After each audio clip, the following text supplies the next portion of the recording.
Hello all, this is Anuja and you are watching Essence of Science. ഞാൻ എൻ്റെ ഈ video ഒരു question ചോദിച്ചിട്ട് തന്നെ സ്റ്റാർട്ട് ചെയ്യാം. നിങ്ങൾക്ക് എല്ലാവർക്കും എന്താണ് ടൂത്ത് ഡീക്കേ എന്ന് അറിയോ? അല്ലെങ്കിൽ എങ്ങനെയാണ് ടൂത്ത് ഡീക്കേ സംഭവിക്കുന്നതെന്ന് അറിയോ? Yes, it's all due to the acidic reaction which take place in our body. നമ്മുടെ വായയുടെ അകത്തെ pH ലെവൽ 5.5 താഴെ പോകുമ്പോഴാണ് അവിടെ അസിഡിക് ആവുന്നതും ടൂത്ത് ഡീക്കേ സംഭവിക്കുന്നതും. And same way, have you ever experienced acidity in your stomach?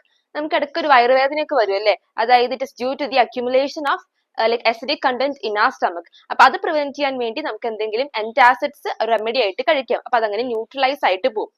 ഇതൊക്കെ it is due to the acidic reactions that take place in our body. അപ്പൊ നമുക്ക് ഇതിനെ കുറിച്ച് ഡീറ്റെയിൽഡ് ആയിട്ട് അറിയാം. അതിനുവേണ്ടി let's learn together chapter 2 science acid bases and salt CBSE class 10 chapter 2 ആണ്. ഞാൻ അതിന് ഡീറ്റെയിൽഡ് ആയിട്ടുള്ള എക്സ്പ്ലെയിൻഡ് വീഡിയോ ഇങ്ങനത്തെ കുറെ ഫാക്ട്സിനെ കുറിച്ചിട്ട് പറഞ്ഞ ഒരു ഇൻട്രസ്റ്റിംഗ് ലെസൺ ആണ്. അത് ഞാൻ എൻ്റെ യൂട്യൂബ് ചാനൽ അപ്ലോഡ് ചെയ്തിട്ടുണ്ട്. എല്ലാവരും അത് പോയി കാണേണ്ടതാണ്. And thank you.